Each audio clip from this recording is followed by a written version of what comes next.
You ever go to make a bowl of cereal and then you put the milk in the cupboard?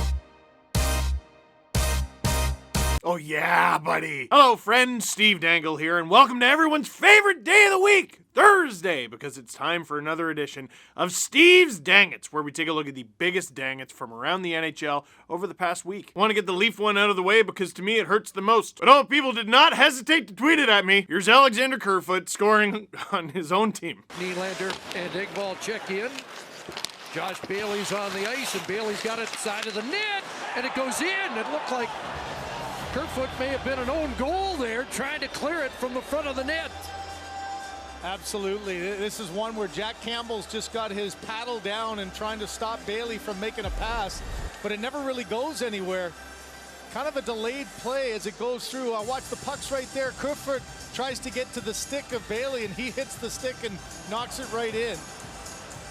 I thought for a second maybe Campbell got his stick caught as well, as he didn't really move it all that quickly after it hit right here. And just a knee-jerk reaction as Kerfoot trying to push it back into the corner off the toe of the stick.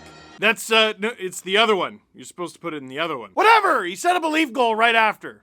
But that's a dang it. For our next dangets, the following is a demonstration of the downfalls of wearing all black equipment. More specifically, wearing an entire uniform that is the same color as the puck. Recovery after he was beat going to the net. Here's a shot. Elliott the save, rebound, and we have a goal.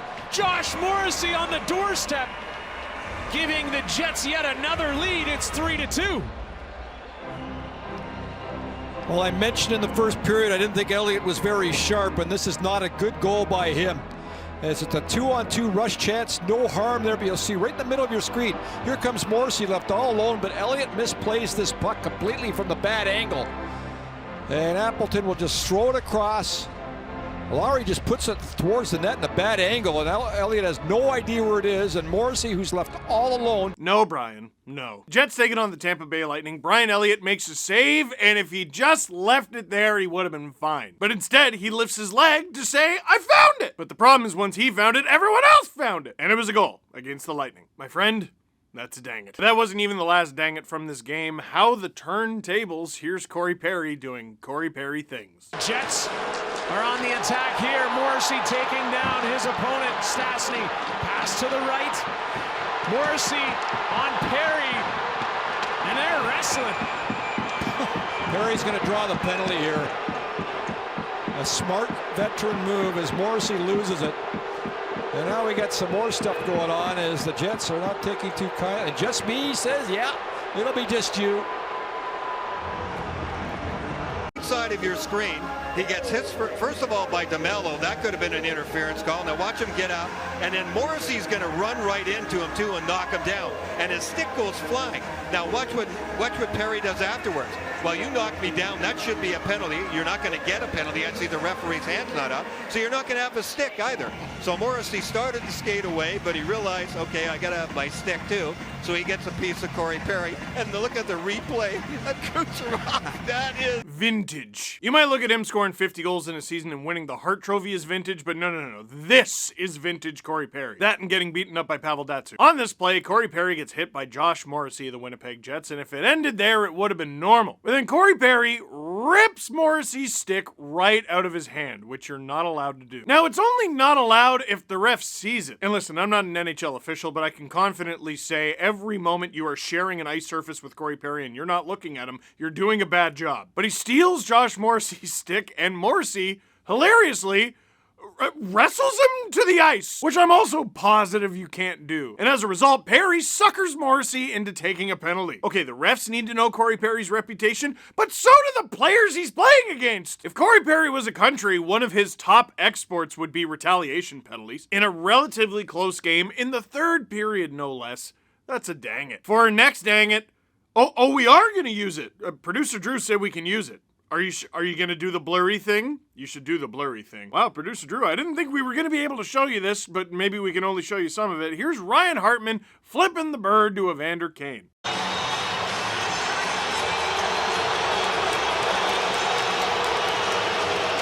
and we'll see how that develops as this game. Now this is a hat pick and a dang it all at once. So Ryan Hartman flips a rude gesture to Evander Kane, which you're not allowed to do. That's a fine. It's an automatic fine every time. If they had simply resorted to punching each other in the face, there would have been no fine. In fact, it would have been fine. The English language is confusing. Now, if that's where it ended, it could have been a dang it, but we sort of turned this into a hat pick there, hockey world, because fans who like Ryan Hartman and don't like Evander Kane raised $20,000 to pay Hartman's fine, which he super does not need. So here's where the hat pick comes in. Ryan Hartman decided to donate all the money to a children's hospital. And that is going to benefit countless children, and it is a selfless gesture.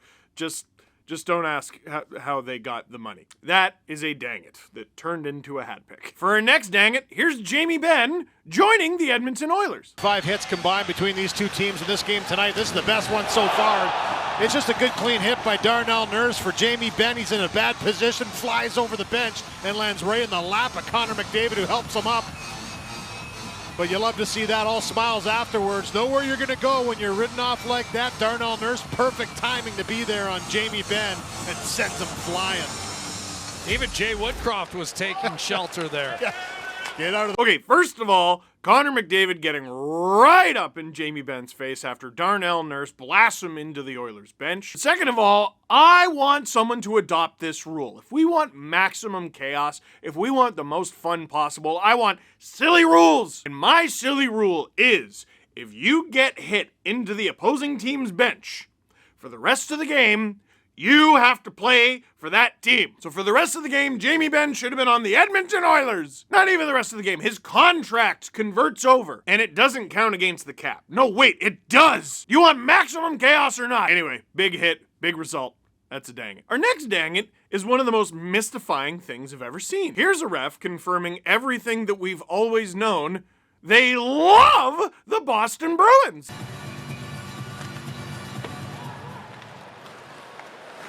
Lazar. The referee kicks it to Riley. Wow. What? Why? The Sens are going for a puck in the offensive zone, in the Bruins zone. They are going to get it, more likely than not. And the ref, who the puck hits, kicks it out of the way. Now you could say, well, Curtis Lazar went to ring the puck around the boards and it hit the ref, and so he was just kicking the puck to where it was going to go. That is extraordinarily not how this works. NHL officials at any level do their best to stay out of the play, to get out of the player's way, and to not touch the puck. But sometimes, unfortunately, it happens. It just happens. You can't prevent it from happening. If we're going to have officials on the ice surface, eventually they're going to get hit by a puck. So the rule is they're just part of the play. There are certain exceptions to the rule that we've featured on Steve's Dangets before, like for example when the puck goes directly off a ref and into the net. This is just a ref directly kicking the puck to the Bruins. Now listen, I can sympathize with a human being temporarily losing their mind. Like for example, you ever go to make a bowl of cereal and then you put the milk in the cupboard? And my wife opens the cupboard after hopefully only a few minutes and not several hours and says, "Steve, what's wrong with you?" And I have to humbly reply, "My love, I don't know." It's okay. Like, I don't even know if it's that crazy that the ref did it. The things are happening very fast. I do find it very suspicious that his instinct was to kick it directly to the Bruins, but I can sympathize with temporarily losing your mind.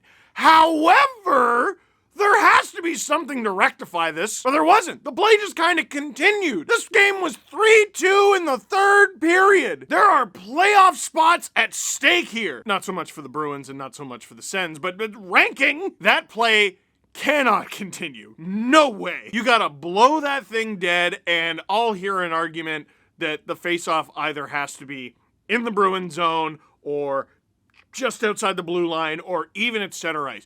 But I know that play can't continue. Wherever you have that face-off, that play has to stop. And the rule needs to be, I'm sorry, I temporarily forgot where I was. You ever see that baseball pitcher who pulled down his pants on the mound? You ever get out of your car without turning it off? People forget what they're doing sometimes, but imagine the Bruins take the puck the other way, score, and tie the game. Dude, that play cannot continue. That's a dang it. Now, you might think that that's the funniest thing you've seen all week, and I'm here to tell you it's not. Here's Vegas Golden Knights defenseman Brayden McNabb losing a skate blade, and then he has to defend a 2-on-1. Brayden McNabb, the David in Saskatchewan ate it back to it, but they can't clear hand and put it in front. That's off the skate. McNabb got back to kick it away, and then it knocked the blade out of his skate, so he's having trouble getting back to the bench. As the Flames might be able to take advantage. It's a 2-on-0 opportunity. McNabb on one skate. Monteponti stopped by Thompson. Wow, you don't see that very often. Now McNabb's being dragged to the bench like he's being towed by a tow truck, and here comes Gaudreau down the wing. In front with a pass, and that's wide of the goal.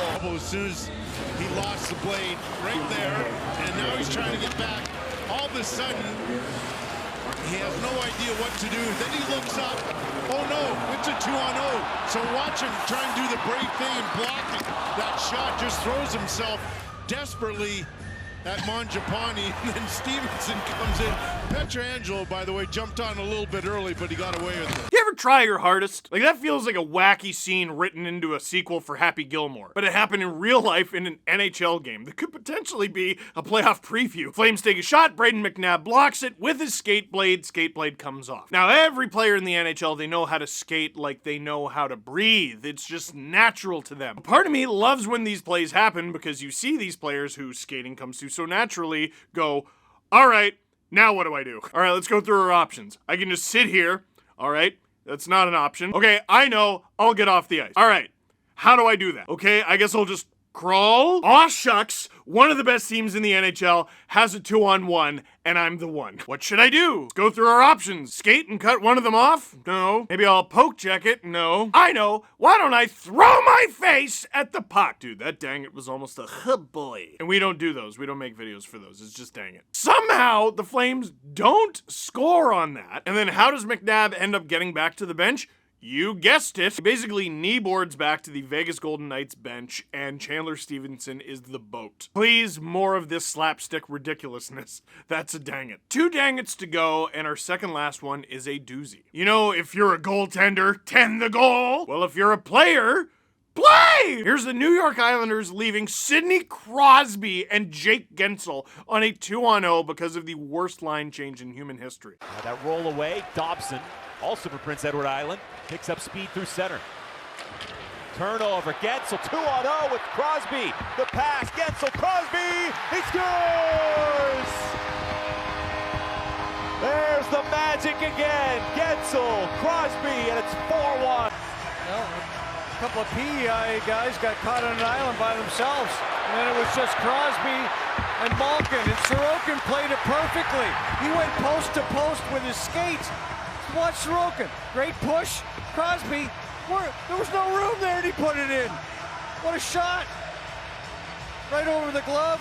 Off the shoulder, Super Mo. What did you learn? Man, the New York Islanders, arguably, over the past 2 seasons, the shortened seasons, the 70-game and the 56-game season, arguably, they've been the second best team in hockey. The Tampa Bay Lightning, obviously the best on account of they won both of those Stanley Cups, but the Islanders played Tampa both years. It took 6 games and then 7 games to eliminate them. This year, they had to start, like, for an eternity on the road while their new home arena was getting fixed and built. And since getting their home arena, they've actually been much better, and they've been improving as the season has gone on. This right here is not a good example of that. Ilya Sorokin is one of the better, most underrated goalies in the NHL, but even he, staring down Jake Gensel and Sidney Crosby, had to be like, this here looks like a dang it. They scored. He almost got it, though. Last but not least, here's the Islanders on an even worse play. The Islanders gave up a 2-on-0. Here's the Montreal Canadiens giving up a 3-on-0. Oh, it's okay. It wasn't in a special game, though. It was just in Carey Price's return as he's currently, at the time of the 3-on-0, pitching a shutout. Moves away from Barzal. Parisi closed him off. Now Dobson intercepts the puck, but he gets pinned along the corner. Armia, slot, shoot him in. Coughed it up, and Parisi, he's off to the races with Bellows and Barzal. Parisi, Barzal, Parisi scores!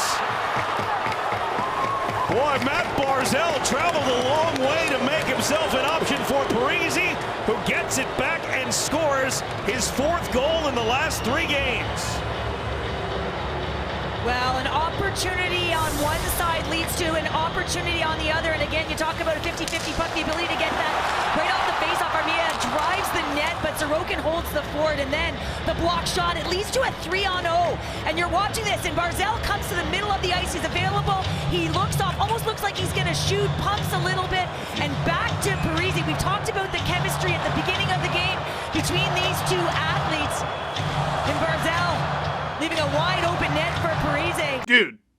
Poor Carey Price. He finally gets back on the ice. He's obviously loving it, and he had to just be like, I see I'm playing behind the regular season Habs. You could argue that Carey Price's return to playing in the National Hockey League is one of the best feel-good stories in the NHL this season. Him getting a shutout in this game, it's the third period in this game! Him getting a shutout would have been the stuff of legend, and it was ruined because of a 3-on-0. That's a dang it. So, what did you think? Did we miss any? Leave a comment in the comment box down below. But for now, that is it for this one. Thank you very much for watching. Click like if you like this video. Click subscribe if you really liked it. Tell all your friends.